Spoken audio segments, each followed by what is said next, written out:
Boa noite, queridos. Graça e paz da parte do Senhor Jesus Cristo. É um privilégio muito grande. Quero agradecer ao pastor Hélio pela confiança, pelo convite, pastor Ademário também. Um beijo no coração dele. Estamos orando por ele, pela Tati e pela pequena que em breve estará conosco aí.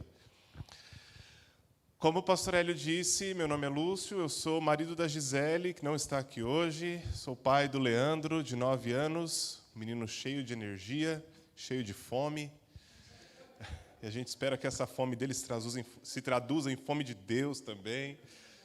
Estamos discipulando ele para isso. E também sou pai da Isabela, de 6 anos, que não tem tanta fome assim.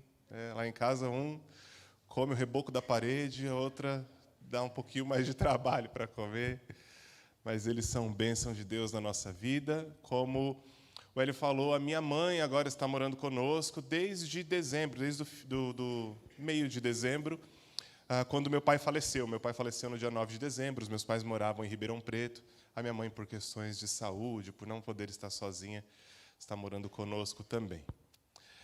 Sou um dos pastores aqui da Primeira Igreja Batista em Jardim das Embuias. Eu pastorei lá a área de pequenos grupos, que nós chamamos de grupos familiares, a área de integração e também a parte de missões. O pastor Hélio gentilmente me convidou aí para trazer a palavra, para compartilhar a palavra do Senhor com vocês. E, como eu já disse, é uma honra muito grande. E eu quero convidar vocês, então, nessa noite, partindo para aquilo que interessa, a abrir a sua Bíblia, no capítulo 14 do Evangelho segundo Mateus. Evangelho segundo Mateus, capítulo 14, a partir do versículo 22.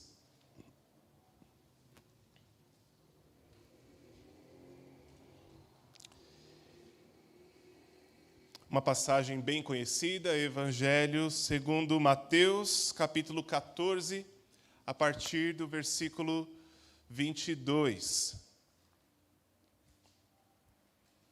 Eu estou lendo na Almeida, século 21, e diz assim a palavra do Senhor.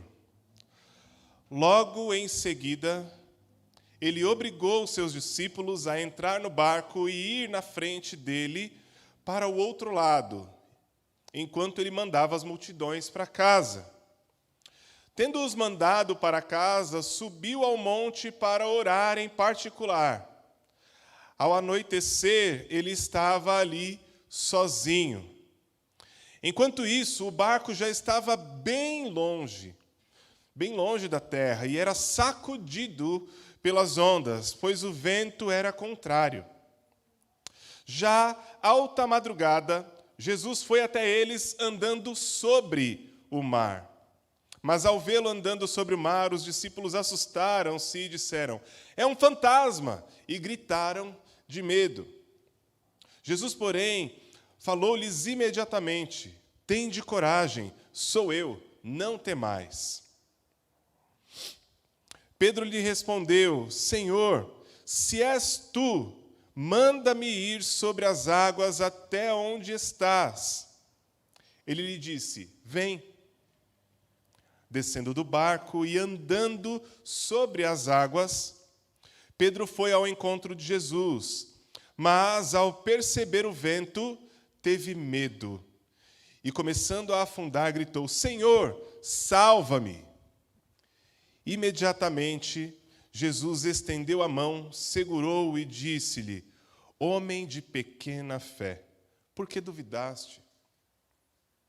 E logo que subiram para o barco, o vento cessou. Então, os que estavam no barco o adoraram, dizendo: "Verdadeiramente, tu és o Filho de Deus." E, tendo feito a travessia, chegaram à terra em Genezaré. Os homens do lugar o reconheceram e divulgaram isso por toda a região. E levaram-lhe todos os enfermos. E rogaram-lhe que apenas lhe permitisse tocar a barra de seu manto. E todos os que tocaram foram curados. Vamos orar mais uma vez? Pai, essa é a palavra do Senhor, essa é a mensagem do Senhor para nós. Que eu diminua e que o Senhor cresça, que o Espírito do Senhor ministre aos nossos corações, segundo a sua boa, agradável e perfeita vontade. Fique à vontade entre nós, Senhor. Em nome de Jesus. Amém. Amém. Eu não sei você, mas quando eu vejo essa cena, quando eu vejo a reação do apóstolo Pedro a Jesus indo na direção do barco, andando sobre as águas, caminhando sobre as águas, eu fico pensando, o que se passou na cabeça daquele homem? O que se passou na cabeça de Pedro para pensar que ele também poderia caminhar sobre as águas e ir até Jesus? Porque para Jesus era fácil. Jesus era o próprio Deus, era o Verbo encarnado. Agora, o que fez com que Pedro pensasse que ele também era capaz de caminhar sobre as águas? Para a gente entender um pouquinho a respeito disso, eu quero convidar vocês a fazer uma viagem, ou fazerem uma viagem comigo até o primeiro século, até aquele tempo em que essas coisas estão acontecendo, até aquele tempo que era bem diferente dos nossos tempos de hoje, da nossa região. Nós somos pessoas industrializadas, nós somos pessoas digitalizadas, vivemos em um mundo globalizado, vivemos na parte ocidental do mundo, e até hoje, inclusive, tem grandes diferenças de nós para aqueles que vivem na parte oriental do mundo. Imagina, então, quando nós colocamos isso numa escala temporal também, cronológica. Então, eu quero te convidar aí um pouco para aquela época. Começando pelos estudos, começando pelos meninos, pelos garotos daquela época. Como era o ensino ou como eram os estudos para um garoto daquela época?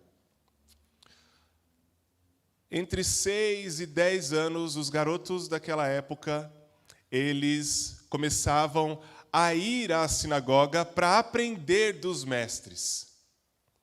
E eles ficavam ali dos 6 aos 10 anos, cotidianamente, indo ali e aprendendo dos mestres. E quando eles chegavam, então, a cerca dos seus 10 anos, eles tinham todo o Pentateuco memorizado. Com 10 anos de idade, uma criança, meu filho tem 9 anos, então meu filho já estaria quase lá, ele faz 10 esse ano. Todo o Pentateuco, Gênesis, Êxodo, Levíticos, Números e Deuteronômios, memorizados.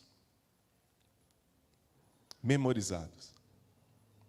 Uma criança de 10 anos.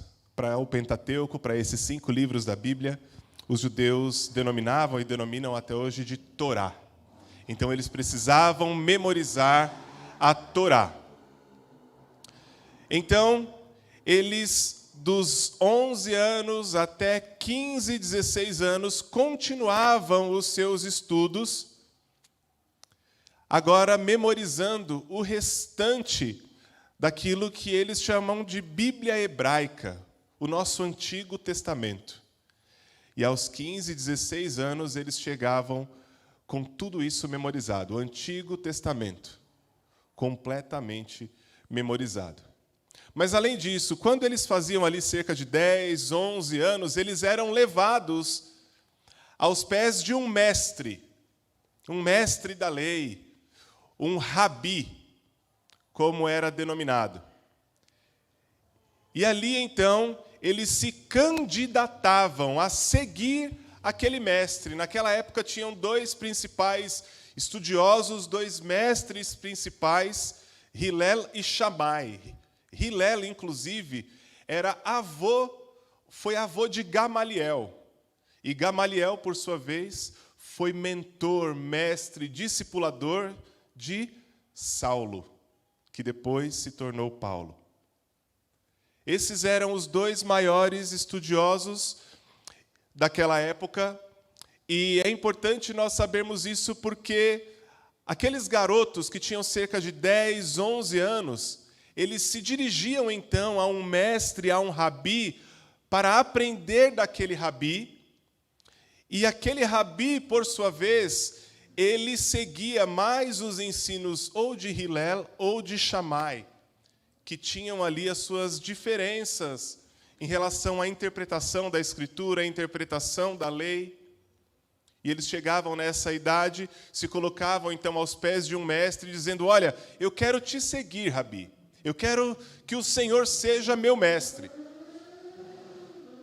Esse mestre olhava para aquele menino de 10 a 11 anos e tentava perceber o quão bom aquele menino era. E aí ele começava: cite para mim o que está escrito em tal lugar. E aí eles faziam ali um jogo de perguntas e respostas. Se aquele menino se saísse bem, ou seja, se ele fosse um dos melhores, aquele mestre então olhava para ele e falava: você está apto a me seguir. E ali ele tinha essa primeira avaliação. Quando ele chegava, então, tendo aprendido os ensinos daquele mestre, tendo aprendido toda a Torá e memorizado a Torá e depois o restante da Bíblia hebraica, então, com 15 a 16 anos, ele passava por uma outra avaliação por parte daquele mestre. E aí, se ele fosse um dos melhores, aquele mestre, então, dizia: você é digno de me seguir. Aquele mestre procurava nos seus discípulos, nos seus aprendizes, pessoas que pudessem não simplesmente entender, aprender dos seus ensinos, mas discípulos que pudessem perpetuar o seu ensino.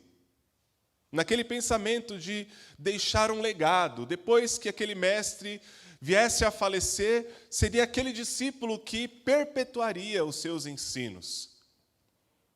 Então, se ele fosse o melhor dos melhores, ou um dos melhores, aquele mestre diria para ele: vem e me segue. E aquele menino de 15, 16 anos, ele deixava para trás os seus pais, ele deixava para trás o seu vilarejo, ele deixava para trás os seus amigos, ele deixava para trás a sua casa, a sua sinagoga, que ele tanto frequentava, para seguir e servir àquele mestre. E naquela época, então, surge uma frase, que era uma frase de bênção para outras pessoas, que dizia o seguinte: que você seja coberto pela poeira dos pés do seu mestre. Ou seja, que você siga o seu mestre tão de pertinho, e aí quando ele pisar, vai levantar poeira. Que no final do trajeto você seja coberto pela poeira dos pés desse mestre. Isso era uma bênção proferida naquela época, para aqueles discípulos que eram os melhores dos melhores. Mas aí surge uma pergunta: e aqueles que não eram tão bons assim? O que acontecia com eles? Aquele tapinha nos ombros da parte do mestre para com eles, dizer: olha, você não é tão bom assim, volta para casa, vai aprender da profissão dos seus pais, vai continuar o legado do seu pai. É isso que acontecia com aqueles que não eram tão bons quanto aquele mestre esperava que eles fossem. Quando nós olhamos para Mateus, no capítulo 4, nós temos ali Jesus chegando perto de outro barco, que não era esse aqui do capítulo 14. E Jesus chama para serem seus discípulos 2 irmãos, Pedro e André. Esses irmãos que tinham passado por ensinos, que tinham ido à sinagoga a aprender, mas que não foram tão bons assim. E agora eles estavam colocando em prática a profissão do seu pai, que era pescador. E o mestre, não só o Messias, mas o mestre Jesus, vai até Pedro, vai até André, e os chama, e ainda diz para Pedro: venha porque eu vou te fazer pescador de homens. Quando Jesus chama para si os seus discípulos, isso está inserido num contexto de mestres que chamam discípulos, de mestres que olham para os seus discípulos e dizem: essa pessoa é capaz de perpetuar, de prosseguir com o meu ensinamento, de dar a continuidade àquilo que eu comecei. Essa pessoa é capaz de ser igual a mim. Quando Jesus chama para si discípulos, é isso que está na mente desses discípulos. Uau! Esse mestre está me chamando.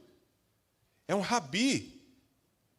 E eu fui reprovado, mas ele olha para mim e ele percebe algo em mim de forma que eu possa ser igual a ele. De forma que eu possa perpetuar o seu ensino, de forma que a minha vida possa demonstrar quem ele é. Ser igual a ele. E então, quando nós olhamos para o Pedro que diz: Senhor, se és tu, me manda ir até o Senhor. E o mestre diz: vem. O que está na mente de Pedro é: o meu mestre, que me chamou para segui-lo, que tem fé em mim, de que eu posso ser igual a ele, está me chamando. Se ele está falando isso, eu vou. Porque ele me chamou e eu posso ser igual a ele. E Pedro vai. E a Escritura diz que Pedro começou a caminhar sobre as águas. Pedro começou.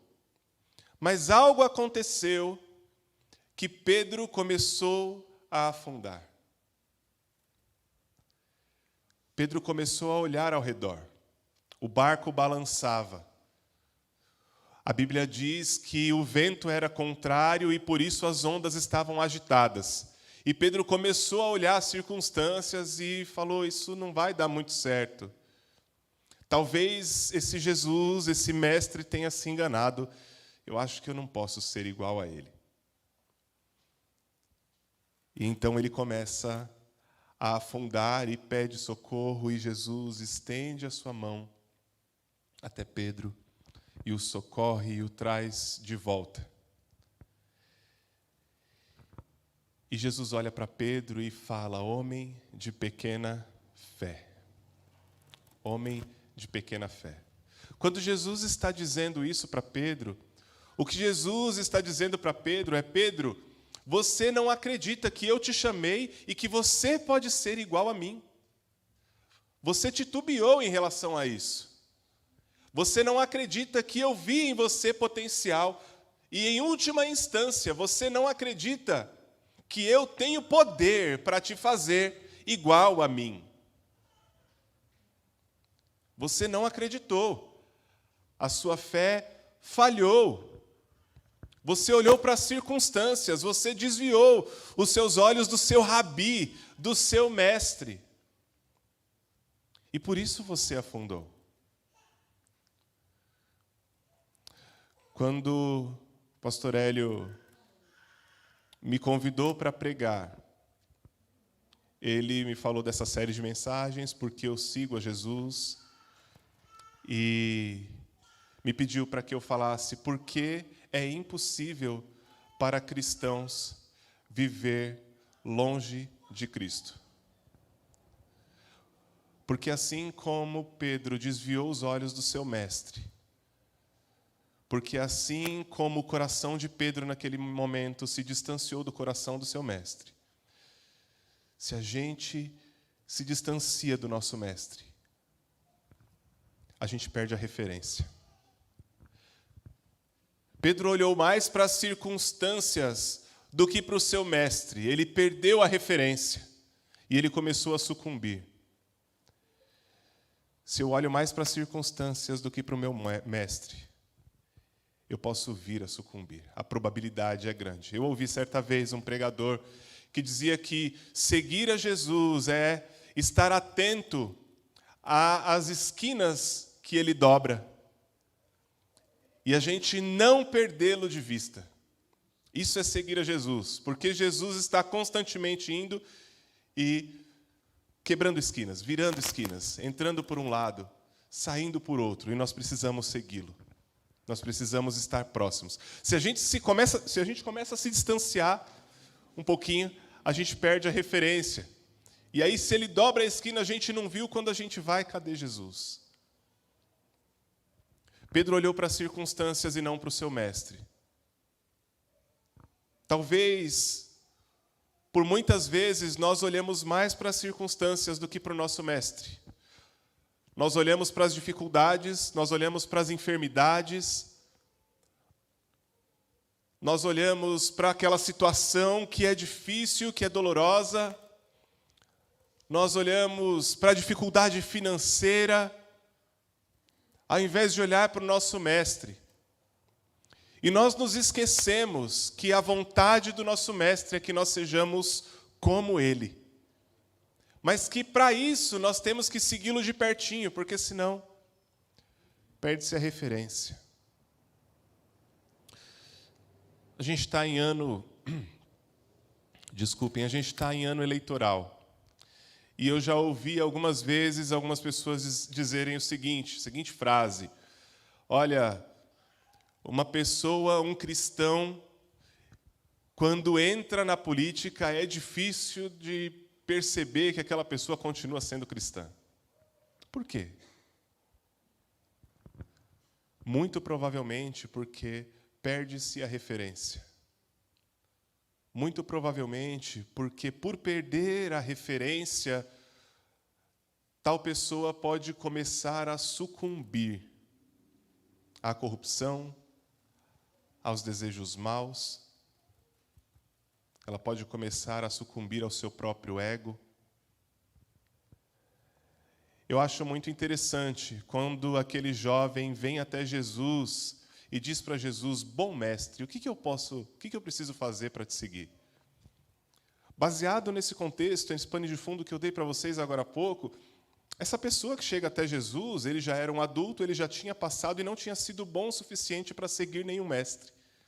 Então ele chega diante de Jesus e fala: bom mestre, eu estou vendo que o Senhor está aceitando novos discípulos aí, parece que tem uma plaquinha escrito: há vagas para discípulos.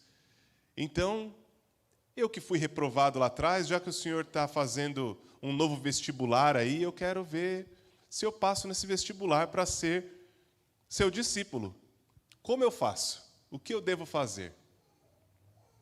E aí o que Jesus diz para ele? Olha, você cumpre a lei? Ele fala: isso aí desde pequeno. Eu tiro isso de letra. E Jesus fala: nossa, que bom. Então vamos fazer o seguinte: vende tudo o que você tem, dá aos pobres, e aí você vem e me segue. O texto bíblico diz que aquele homem saiu triste da presença de Jesus. Por quê? Porque os seus olhos e o seu coração não estavam em Jesus. Os seus olhos e o seu coração estavam naquilo que ele havia conquistado.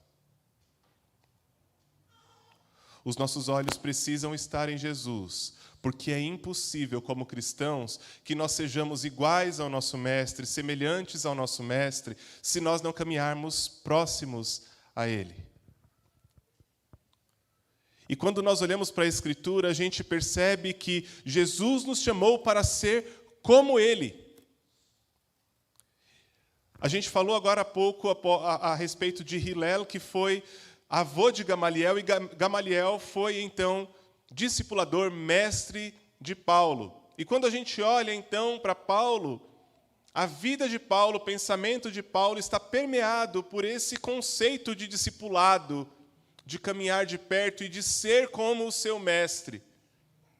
Abra sua Bíblia, se você puder, em Gálatas capítulo 2, versículo 20. E a gente vai passar por alguns textos, olhando, então, para algumas palavras de Deus através da vida do apóstolo Paulo. Carta de Paulo aos Gálatas, capítulo 2, o versículo 20.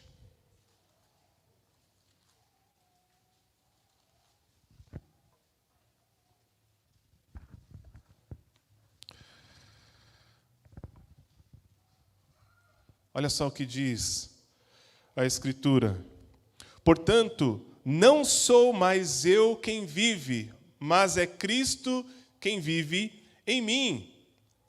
E essa vida que vivo agora no corpo, vivo pela fé no Filho de Deus que me amou e se entregou por mim. Já não sou mais eu quem vivo, é Cristo que vive em mim.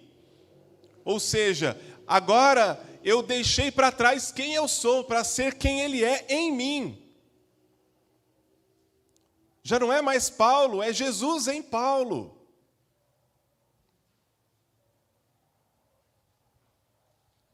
Efésios capítulo 5.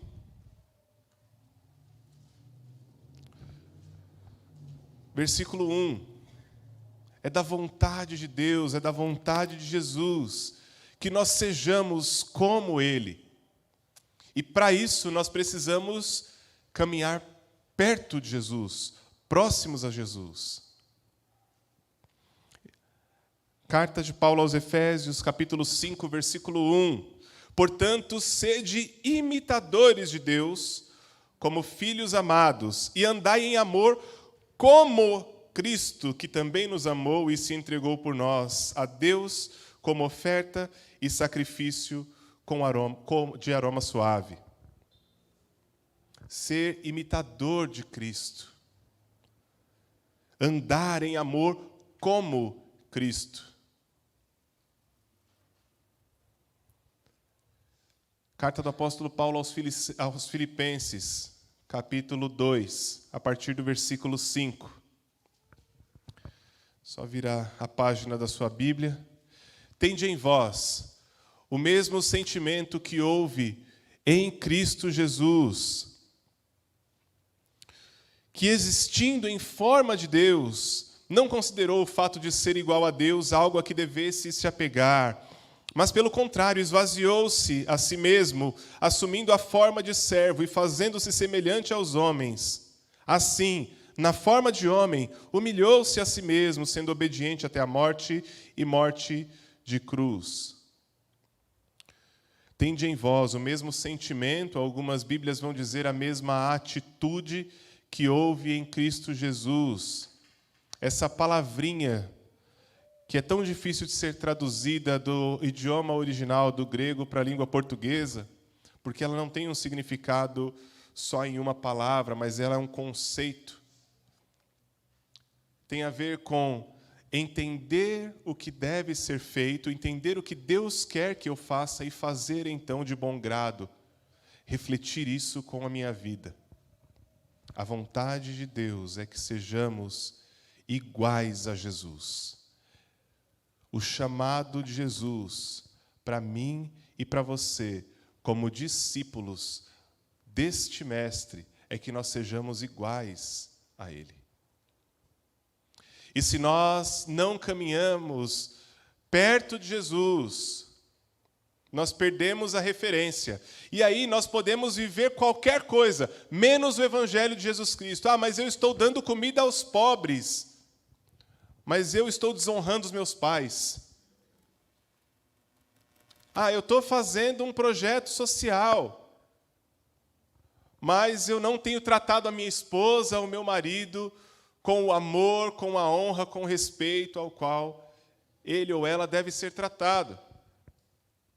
E sabe por que essas coisas acontecem? Porque evangelho não é comportamento. Evangelho é a boa notícia que muda a nossa realidade, a nossa condição.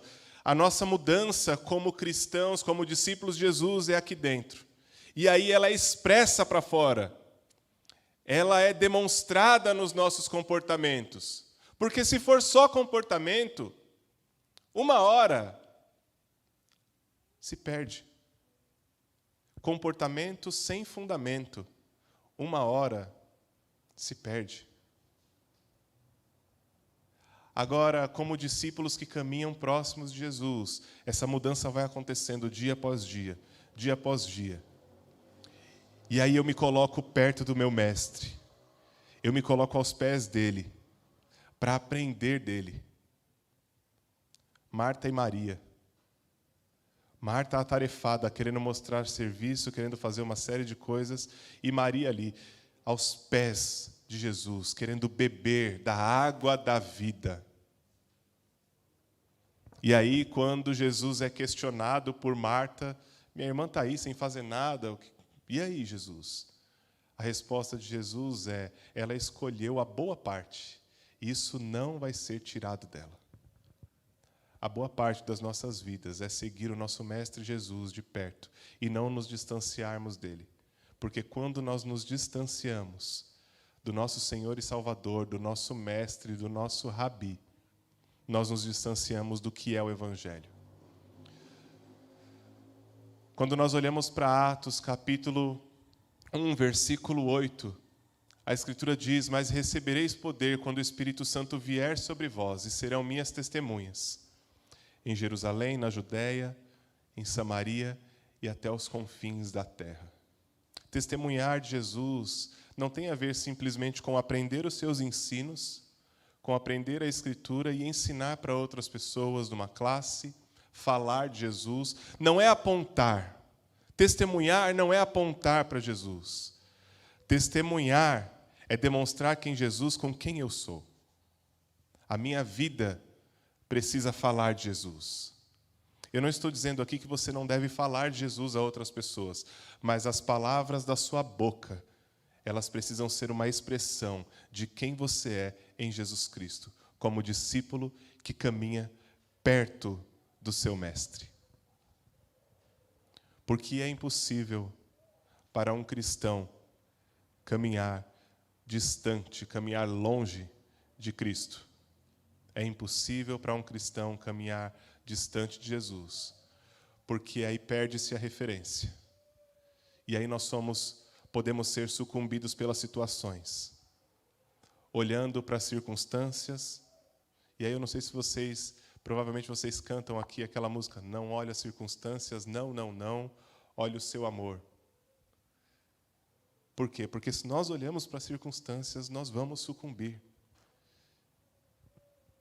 Se nós olhamos para as dificuldades, nós vamos sucumbir. Eu fico imaginando, na verdade, eu acho que eu não consigo imaginar, por exemplo, o coração do pastor Ademário, quando ele vê a sua filhinha ali, naqueles primeiros momentos de vida, e tem aquela notícia: ela não vai poder ir para casa, vai precisar ficar aqui.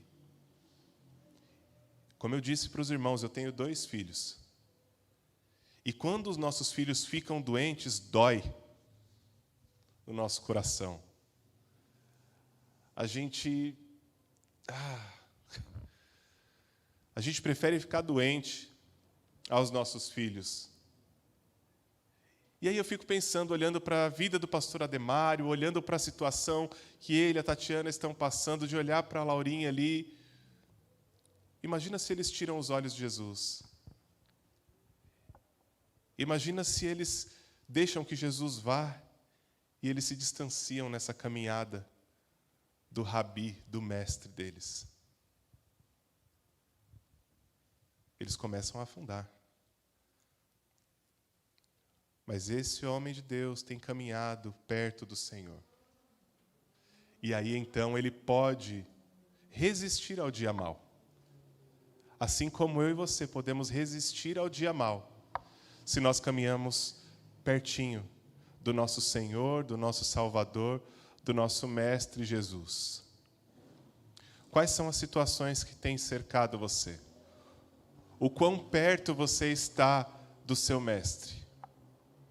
Você pode dizer: eu tenho sido coberto pelas poeiras dos pés do meu Mestre Jesus? Esse é o meu desejo e a minha oração para mim e para cada um de vocês. Que a gente não perca a referência. Que a gente não perca de vista quem é o nosso Mestre, para onde Ele está indo. E que Ele confia que eu e você podemos ser assim como Ele. Porque Ele falou para os seus discípulos: vocês poderão fazer aquilo que eu faço e ainda mais. E eu e você somos discípulos desse Mestre, se você entregou a sua vida a Jesus como único Senhor e suficiente Salvador.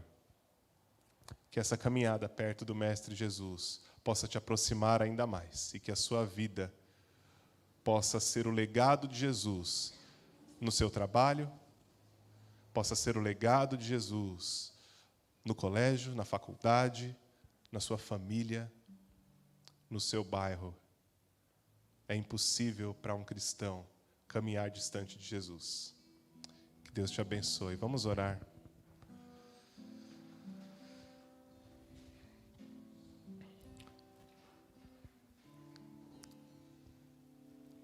Pai, obrigado. Obrigado, Senhor Deus, porque o Senhor chamou para si discípulos indignos.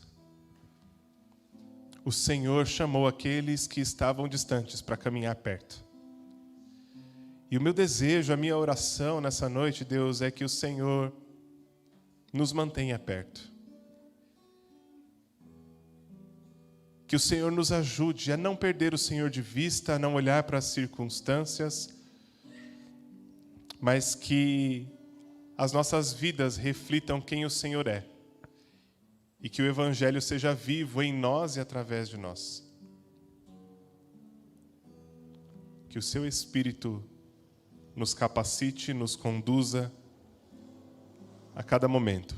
O Senhor sabe das situações que têm potencial para nos desviarmos de perto do Senhor, para desviar os nossos olhos do Senhor, assim como Pedro desviou os olhos do Senhor e começou a sucumbir, afundando sobre as águas. O Senhor sabe. O Senhor sabe dos medos, dos anseios, das inseguranças. E eu te peço, ministra sobre cada necessidade de cada pessoa aqui, a começar em mim, se expandindo para os meus irmãos, para que a gente possa caminhar pertinho do Senhor, sem te perder de vista, nosso Mestre, amado Jesus, no nome de quem nós oramos, amém.